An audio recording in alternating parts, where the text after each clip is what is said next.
주가 함께 하셨네. 갚을 길 없는 은혜 내게 주신 주의 은혜. 곡해서 생각 201번째 공정과 상식의 하나님, 2024년 8월 11일. 저는 저번 주 화요일에 이런 일이 있었습니다. 오후 5시쯤 한 청년이 교회 문을 심하게 열려고 했습니다. 마침 제가 안에 있어서 무슨 일인가 해서 나가보았습니다. 키도 크고 잘생긴 한 청년이 죄송하다며 교회 주차장에서 이어폰을 잃어버렸는데 혹시 보지 못했느냐에 물었습니다. 그전 토요일에 주차장에서 친구와 함께 이야기를 했는데 어디인지는 모르겠지만 이어폰을 찾는 과정에 이곳까지 왔다고 했습니다. 교회에 CCTV가 있으니 한번 찾아봐 주겠다고 했습니다. 그리고 교회 건물인데 담배를 펴서 이어폰을 잃어버린 것 같다며 미안해하며 갔습니다. 그 청년이 말한 날에 CCTV를 돌려보니 친구와 1시간가량 교회 주차장에서 담배를 피우면서 이야기를 하고 있었습니다. 그 많은 장소를 놔두고 왜 하필 교회 주차장에서 담배를 피웠을까요? 무엇인가를 잃고 보니 어떤 잘못에 대한 만회를 하려고 했던 것일까요? 교회를 찾아 잃어버린 것을 찾으려 하면서 양심에 찔렸는지 그런 고백을 한 것입니다. 저도 황당한 일이어서 몇 가지를 생각해 보았습니다. 사람은 누구나 잘못에 대한 최소한의 양심이 있습니다. 그 양심마저 무너진 세상이지만 그래도 이 청년은 정중하게 잃어버린 것에 대한 최선의 양심을 지켰습니다. 어른이 되어 내 마음대로 하고 싶은 대로 할 수 있지만 최소한의 장소가 있습니다. 우리나라 사회에도 금연구역이 엄연히 존재하고 만약 교회가 아닌 사찰의 경우 그곳에서 담배를 핀다면 어느 누가 그 행위를 좋게 볼까요? 마음대로 할 수 있기에 더욱 상식적으로 행동했었어야 합니다. 할 것과 하지 말아야 할 것을 최소한으로 지킨다면 괜찮은 세상이 될 것입니다. 그 최소한의 것이 무너지기에 공정함이 사라지고 오만과 독선만이 남았습니다. 저는 이 청년을 통해 하나님의 각 사람들에게 공정하고 공평하게 다루신다는 생각을 해보았습니다. 물건을 잃어버릴 수 있고 잊을 수도 있습니다. 하지만 그 과정에서 왜 그렇게 되었는지를 따질 때 상식적인 행동과 상식적인 행동을 하지 않았을 때와 상식적인 행동을 하지 않았을 때의 결과가 다르다는 것을 알 수 있습니다. 제가 군에 있을 때 저는 담배를 피우지 않지만 담배 교육을 합니다. 아무 데서나 피우지 않고 피운 후에는 담배불을 즉시 끄고 담배 공초를 털어 호주머니에 넣은 후 쓰레기통에 버리라고 가르칩니다. 내가 있는 곳에서 무료함을 달래거나 긴장을 풀기 위해 담배를 피울 수 있지만 그 담배 연기나 불빛이 자칫 적에게 노출될 수 있고 이후 담배 공초의 흔적을 남길 때 적에게 정보를 주게 됩니다. 이 작은 실수가 치명적인 결과를 초래할 수 있습니다. 이런 뻔한 상식을 간과했을 때 부정적인 결과는 공정함에 따라 나타납니다. 결정적인 것은 공정과 상식은 미래를 결정합니다. 이미 담배값 문구에서도 지나친 담배는 몸을 파괴한다는 문구가 있지만 앞으로 다가올 미래를 이렇게 여기며 담배를 끊는 사람을 보지 못했습니다. 지금 당장은 아무 일도 일어나지 않기 때문일 것입니다. 또한 담배 회사가 정부에서 운영하는 것이어서 더욱 그런 것 같습니다. 과학적으로나 수많은 결과로 담배가 얼마나 사람에게 좋지 않은지 알고 있으면서도 버젓이 담배를 피웁니다. 공정과 상식으로 생각할 때 그 담배는 결국 사람을 파괴시키고 맙니다. 그 미래가 아직 오지 않았다고 지금을 함부로 산다면 얼마나 어리석은 것일까요? 다른 사람은 몰라도 우리는 하나님의 사람으로서 최소한의 지킬 것을 지키며 공정과 상식의 삶을 삽시다. 그래서 잘못된 것을 잘못된 대로, 잘한 것은 잘한 대로 평가를 받아 공정과 상식 하나님부터 축복을 누립시다. 신명기 16장 18절에서 19절, 그리고 17장 8절에서 10절, 또 17장 18절에서 20절입니다. 당신들은 주 당신들의 하나님이 각 지파에게 주시는 모든 성읍에 재판관과 지도자를 두어 백성에게 공정한 재판을 하도록 하십시오. 당신들은 재판에서 공정성을 잃어서도 안 되고 사람의 얼굴을 보아주어서도 안 되며 재판관이 뇌물을 받아서도 안 됩니다. 뇌물은 죄 있는 사람의 눈을 어둡게 하고 죄 없는 사람을 죄인으로 만듭니다. 당신들이 사는 성 안에서 피 흘리는 싸움이나 서로 다투는 일이나 폭행하는 일로 당신들에게 판결하기 어려운 분쟁이 생기거든 주 당신들의 하나님이 택하신 곳으로 그 사건을 가지고 올라가서 제사장인 네 사람과 그때의 직무를 맡고 있는 재판관에게 가서 재판을 요청하면 그들이 당신들에게 그것에 대한 판결을 내려줄 것입니다. 당신들은 주님께서 택하신 곳에서 그들이 당신들에게 내려준 판결에 복종해야 하고 당신들에게 일러준 대로 지켜야 합니다.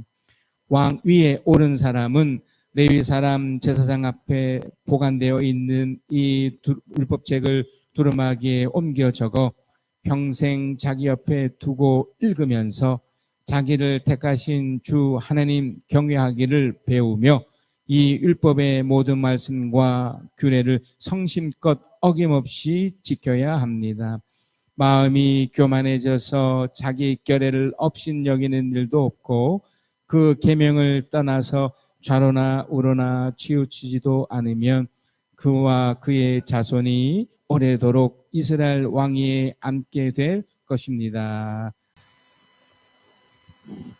제가 목회자 칼럼에도 썼지만 한 청년이 이렇게 와서 저기 했던 그 이야기가 참 황당하기도 하고, 야, 사람에게 있는 이 양심이라는 것이 이렇게 발휘될 수도 있는 거구나. 그러니까 이제 그 친구는 어찌됐든 교회에서 담배 피는 것을 잘못으로 이제 인식을 했던 거예요. 그러니까 그런 고백을 저에게 했던 거고, 그걸 미안하다고 저게 했던 거죠. 그래서 아마 자기가 갖고 있는 이 물건도 잃어버린 것 같다는 식으로 얘기하길래 이게 있을 수 있는 일일까? 이게 쉽지 않은 생각이고, 뭐 어떻습니까? 자기 마음대로 할 수 있는 세상이고 또 어른이고, 그런데 그런 고백을 했다는 것 자체가 저한테는 아주 신선한 충격이었어요. 어제 또 이상한 일이 또 있었는데 또 비슷합니다. 어떤 청년이 이제 저에게 또 전화를 줬어요.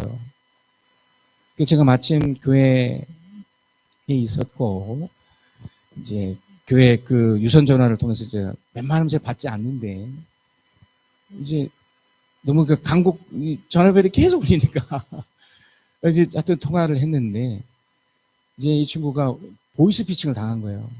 그래서 이제 급하게 돈을 찾아서 우리 교회 그 주차장 앞에서 그걸 전달했다는 겁니다. 그래서 그걸 보니까 교회 앞에 그 CCTV가 있어서 좀 그걸 어떻게 방법이 없는지 이렇게 묻길래 당연히 도와줘야죠. 그래서 하여튼 그래서 보니까 이 친구는 교회를 다니는 친구가 아닌 것 같아서 오늘이죠. 오늘 오후에 오면은 그거를 우리 CCTV가 다 녹화되어 있으니까 만약에 확인할 수 있으면은 해서 이거를 뭐 경찰서에 넘긴다든지 이렇게 할 수 있도록 해주겠다고, 뭐 올지 않을지 모르겠지만 3시쯤에 이제 만나기로 했습니다. 여러분, 세상이 참 불공정하지 않습니까? 이 친구 입장에서 얼마나 억울하고 황당한 일이겠습니까? 그렇게 나름대로 열심히 해서 얻은 돈을 그걸 이제 사기를 쳐서 아픈 사람이 있다고 해서 그걸 이렇게 어떻게 보면 이렇게 훔쳐간 거잖아요. 여러분, 세상은 어떻게 보면 공정하지 않고 한쪽으로 치우쳐 있는 것처럼 보입니다. 그래서 여러분, 이 세상에서도 법이 있습니다. 법. 그러니까 기준이 되는 것이 있는 거죠. 공정하다고 말할 때는 어느 한쪽으로 치우치지 않는 건데요. 보통 세상에서도 마치 안전장치처럼, 그리고 우리 인간의 내면에도 양심이라는 것이 최소한 있어서 그거를 이제 도와주고 있습니다. 딱 막아주고 있습니다.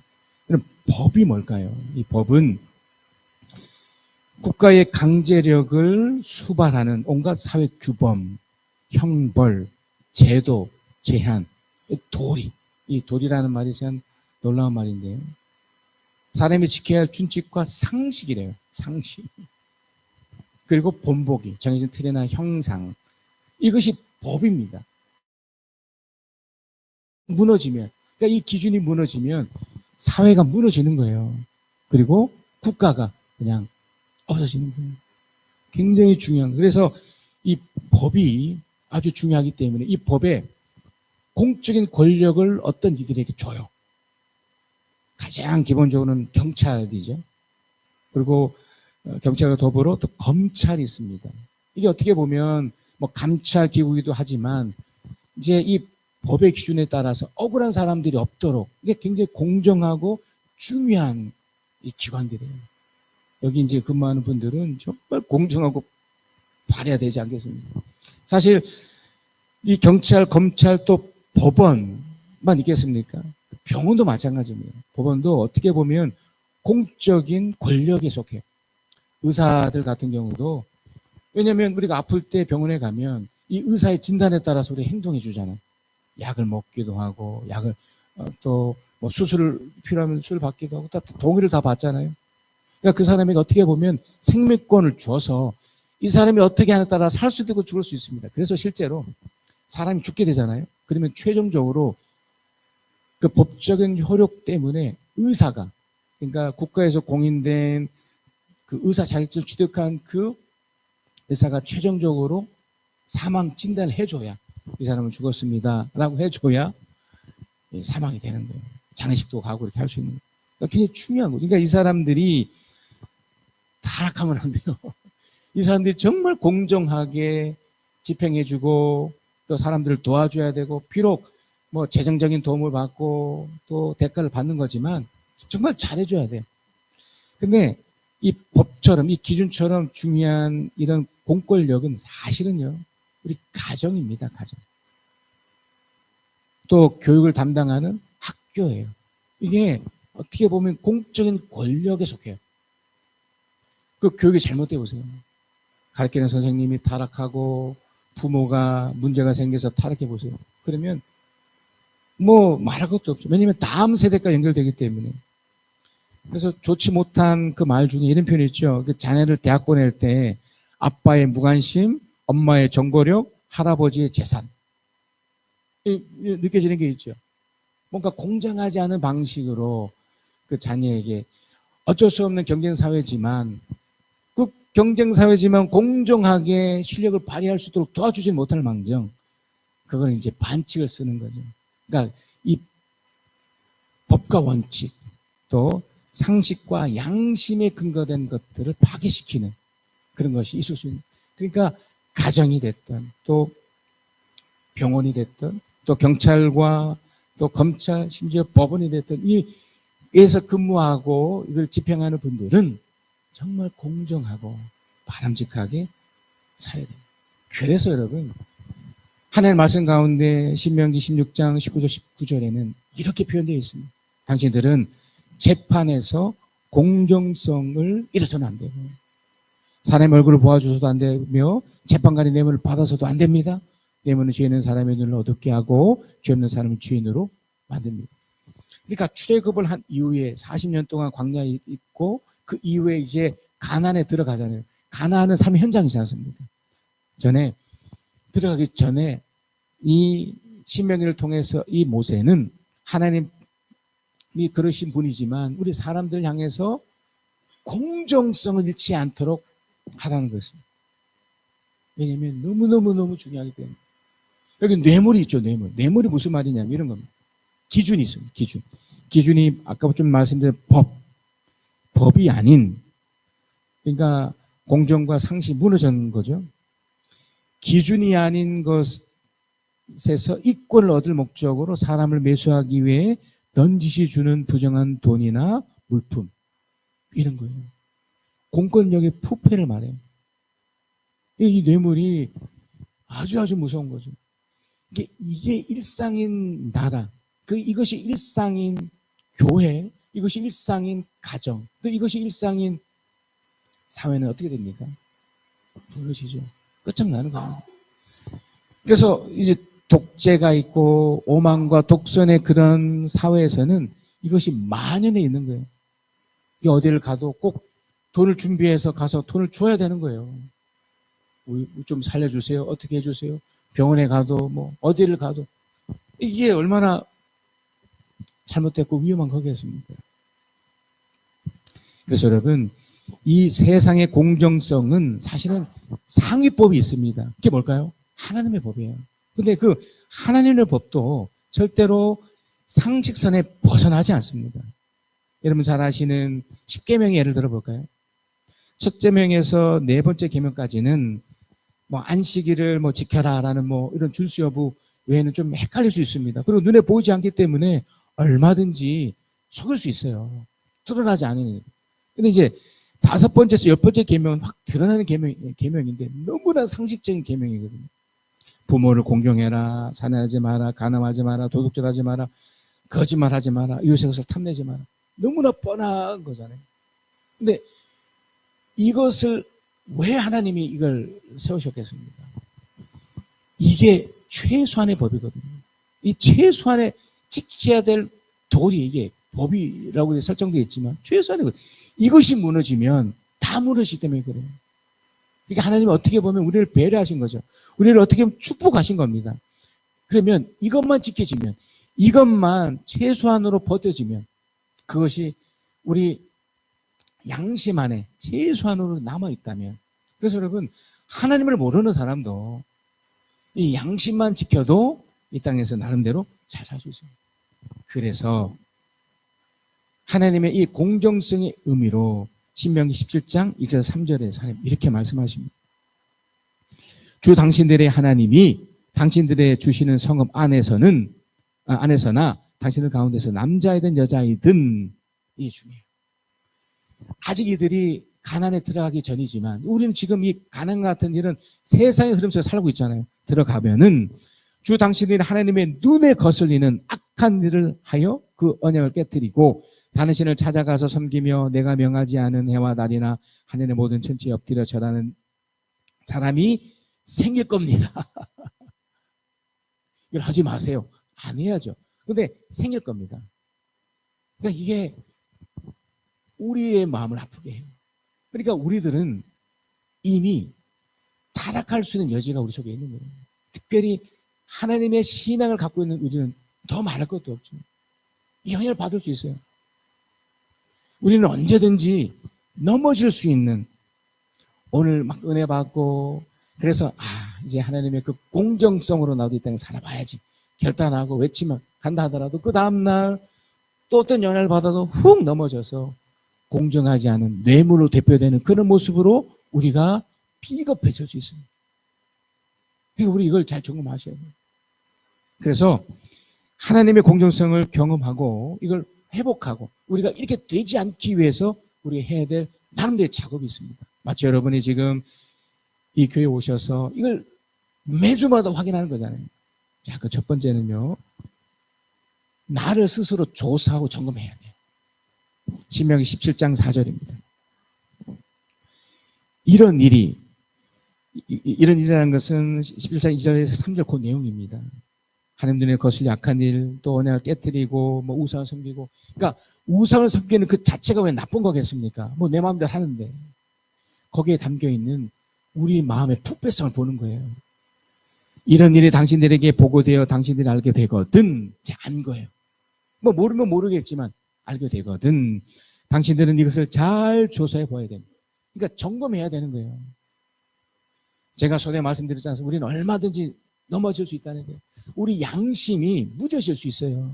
이거를 잘 닦아놓지 않으면 언제든지 뭐 남들도 저러는데 뭐 나도 이래도 되지 뭐. 이미 사회적으로 만들어놓은 그런 최선의 것들도, 이런 보세요. 엄연히 금연구역이 설정되어 있잖아요. 그런데도 거기서 안 피웁니다. 그냥 길거리에서 버젓이 피우고 다니고 있고, 그러면 안 되는 거잖아요. 그 담배 연기로 인해서 담배를 피지 않는 사람들이 피해를 받는 거잖아요. 그리고 가정이 있을 때 또 그곳에서 당연히 피우면 안 되는 거잖아요. 그러면 그런 또 다른 장소에 가서, 그러니까 이런 것들을 점검해 줘야 되는데 당신은 이것을 잘 조사해 보아야 합니다. 그래서 이스라엘 안에서 이런 역겨운 일을 한 것이 사실로 드러납니다. 이걸 하나님은 모세를 통해 역겨운 일이라고 표현해 버렸어요. 역겨운 일. 그러니까 최소한 우리 양심이 이렇게 불편해지고 이 양심 안에게 묻어지잖아요. 그러면 역겨운 일로 나가게 돼요. 어떻게 됩니까? 당신들은 남자이든 여자이든 이런 악한 일을 한 사람을 당신들 성문 밖으로 끌어내어 돌로 쳐서 죽여야 합니다. 이 무서운 거죠. 이 죽음에 이를 정도로 무서운 거예요. 에이, 뭐 담배 한 피웠다. 그래, 괜찮습니다. 뭐 어떻게 해서 내 마음대로 하는데. 근데 최소한의 것이 있다고 그랬잖아요. 이 법이라는 것은 과장되거나 엄청난 상위 것을 말하는 것이 아닙니다. 최하위를 말하는 거예요. 최소한의 도리인 거예요. 최소한의 것. 드러나지 않았지만 최소한의 이 정도는 지켜야 되지 않느냐의 선이에요. 이게 무너지지 않도록 해야 된다는 거예요. 자, 여기서 주목할 게 뭐냐면 어떤 오해를 할 수 있느냐면 이거 이제 죄악으로 드러나잖아요. 이게 우리 마음 가운데 내 양심이 묻어져서 막 나타나잖아요. 그러면 그것이 다른 사람의 품에 영향을 줍니다. 근데 공정한 하나님은 세상도 마찬가지지만 딱 그것만 물어요. 그 죄악만 물어요. 그 자체만 묻는 거예요. 이게 부모의 경우든 자녀의 경우든 상관없습니다. 그래서 잘못된 경우를 봤을 때 우리는 자칫 이렇게 흘러갑니다. 이 부모의 영향을 받아서 그래. 이전에 어떤 조사가 있었느냐면 편모, 그러니까 아버지나 어머니가 없이 이제 홀로 이렇게 이제 키웠을 때 그 자녀들이 비행 청소년이 되거나 잘못된 경우가 어떤가 추적 조사를 했는데 무려 30% 정도만 이렇게 비행 청소년이 되고 잘못된 길을 갖고 70%는 아무렇지도 않았다는 거예요. 그러니까 부모랑 상관없는 거예요. 자, 에스겔서 18장 18절에서 20절입니다. 그렇지만 그의 아버지는 심히 난폭하여 동족을 학대하고 친척의 것을 강제로 빼앗고 자기 민족 가운데서 좋지 않은 일을 하였으므로 그는 자신의 죄악 때문에 죽을 것이다. 그런데 너희는 왜 그 아들이 아버지의 죄에 대한 벌을 받지 않느냐고 묻는다. 그러나 그 아들은 법과 의를 실천하며 나의 윤례를 다 지키고 그것을 실천하였으므로 그는 반드시 살 것이다. 죄를 지은 종은 바로 그 사람이 죽을 것이며 아들은 아버지 죄에 대한 벌을 받지 않을 것이며 아버지가 아들의 죄에 대한 벌도 받지 않을 것이다. 의인의 의도 자신에게로 돌아가고 악인의 악도 자신에게 돌아갈 것이다. 이게 공정한 거죠. 하나님 이런 원칙을 정하신 분이에요. 우리도 마찬가지입니다. 부모가 아무리 훌륭한 뭐합니까? 내가 개참 아니면 끝나는 거예요. 반대로 부모가 아무리 개참이라도 내가 괜찮으면, 내가 여기 표현처럼 괜찮으면 괜찮은 거예요. 에스겔서 18장 21절 23절입니다. 계속 이어서 이렇게 표현되어 있습니다. 그러나 악인이라도 자기가 저지른 모든 죄악에서 떠나 돌이켜서 나의 율례를 다 지키고 법과 의를 실천하면 그는 반드시 살고 죽지 않을 것이다. 그가 지은 모든 죄악을 내가 다시는 더 기억하지 않을 것이다. 그는 자신이 지킨 의 때문에 살 것이다. 나 주 하나님 말이다. 악인이 죽는 것을 내가 조금이라도 기뻐하겠느냐? 오히려 악인이 자신의 모든 길에서 돌이켜서 사는 것을 내가 참으로 기뻐하지 않겠느냐? 그러니까 공정함이라는 것은 드러나게 되어 있습니다. 하나님이 일부러 막 악하니까 막 죽여야지, 어떻게 해야지, 그거 안 하는 거예요.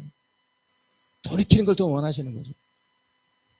자, 결정적인 것은 에스겔서 18장 26절 29절입니다. 의인이 자신의 의를 버리고 돌아서서, 이거 중요한 게 의인이에요. 하나님의 사람을 일컫는 우리들이 우리 스스로를 잘 점검하지 않으면 언제든지 넘어질 수 있다고 그랬지 않습니까? 자신의 의를 버리고 돌아서서 죄를 짓다가 그 때문에 죽는다면 그는 자신이 진 죄 때문에 죽은 것입니다. 우리 주 예수 그리스도가 왜 죽었습니까? 그건 우리를 대신해서 우리 주님이 대신 짊어진 것도 있지만 인간의 이 악함을 그대로 보여주셨던 겁니다. 그래서 죽은 거예요. 신이었지만 죽은 거예요. 죄 때문에. 그러니까 영심하셔야 되는 여러분이 이 땅을 살아가면서 어찌됐든 아무리 신앙 있고 또 있어도 어떻다고요? 의를 버리고 돌아서 버리면, 죄악으로 돌아서 버리면 때문에 끝이 난다는 거예요. 27절입니다. 그러나 악인이라도 자신의 젖은 죄에서 떠나 돌이켜서 법대로 살며, 여기 있죠. 법대로 살며. 최선의 것이에요. 그러니까 공정과 상식으로 살면 돼요. 의를 행하면 자기 목숨을 보존할 것이다. 그가 스스로 깨닫고 자신이 지은 모든 죄에서 떠나 돌이켰으니 그는 반드시 살 것이요 죽지 않을 것이다. 그런데도 이스라엘 족속은 내가 일하는 방식이 공평하지 않는다는 말을 하는구나. 이스라엘 족속아, 내가 일하는 방법이 어찌 공평하지 않느냐. 너희가 하는 행실이 오히려 공평하지 않은 것이 아니냐. 그래, 이걸 좀 반대로 생각해 보면, 우리가 그러면 법대로 살면, 그러니까 공정과 상식으로 살면 절대로 아무리 좋지 않은 일이 일어날 수가 없는 겁니다. 그러니까 반대로 내가 악해지면 악해진 대로 벌을 받는 거고요. 내가 선한 대로 살면 선한 대로 복 주시는 게 하나님의 원칙이에요. 이 결론은 이렇습니다. 에스겔서 18장 30절 32절인데요. 나 주 하나님의 말이다. 그러므로 이스라엘 족속아, 나는 너희 각 사람이 한 일에 따라서 너희를 심판하겠다. 그러니까 우리가 한 일대로예요. 여러분이 믿음대로 묵묵히 삶의 현장 속에서, 여러분 신앙은 도구라고 말씀드렸잖아요. 신앙이 목표가 목적이 아니에요. 이걸 가지고 여러분 삶의 현장에서 하나님을 사랑하고 이웃을 사랑하는 모습으로 살면 되는 겁니다. 한 일 그대로. 너희는 회개하고 너희 모든 범죄에서 떠나 돌이켜라. 그렇게 하면 죄가 장애물이 되어 너희를 넘어뜨리는 일이 없을 것이다. 너희는 너희가 지은 죄를 모두 자신에게 떨쳐내버리고 만경을 새롭게 하여라. 이스라엘 족속아, 너희가 왜 죽고자 하느냐. 죽을 죄를 지은 사람이라도 그가 죽은 것을 나는 절대로 기뻐하지 않는다. 그러므로 너희는 회개하고 살아라. 나 주 하나님의 말입니다. 아시겠습니까, 여러분? 우리가 살아야 되는 이유가 있습니다. 그래서 여러분, 이 회개를 긍정적으로 보셔야 돼요. 기회를 주시는 겁니다. 그래서 여러분, 큰 두 번째가 있습니다. 하나님의 공정성을 경험하기 위해서 우리가 해야 될 그 두 번째는 바로 요겁니다. 회개하면서 살아라. 하나님의 기준에 따라 그 처벌을 받으며 살면 돼요. 내가 잘못했으면 잘못한 대로 대가를 당연히 받는 거예요. 돌이킬 거 돌이키어서 다시 쓰면 되는 거죠. 신명기 17장 9절에서 11절. 제사장이 네 사람과 그때의 직무를 맡고 있는 재판장에 가서 재판을 요청하면 요청받아야 돼요. 아, 내가 이거 틀렸구나, 잘못했구나. 그들이 당신들에게 그것에 대한 판결을 내려줄 겁니다. 그래서 여러분, 심판이라는 것은 어떻게 보면 굉장히 중요하고 필요한 거예요. 여러분이 한 모든 것에 대한 평가를 받아야 됩니다. 평가 때문에 한쪽은 상을 받을 수 있고요, 한쪽은 벌을 받을 수 있는 거예요. 그러니까 이건 예외가 없습니다. 당신들은 주님께서 택하신 곳에서 그들이 당신들이 내려준 판결에 복종해야 하고 당신들이 준 대로 지켜야 합니다.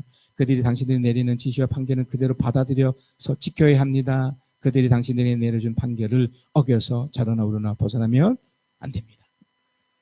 그래서 여러분, 하나님께로부터 받은 그런 것들, 특별히 여러분 신앙 안에 있는 그 마음의 중심 안에 있는 그 양심이라는 것이 여러분을 말해줄 겁니다.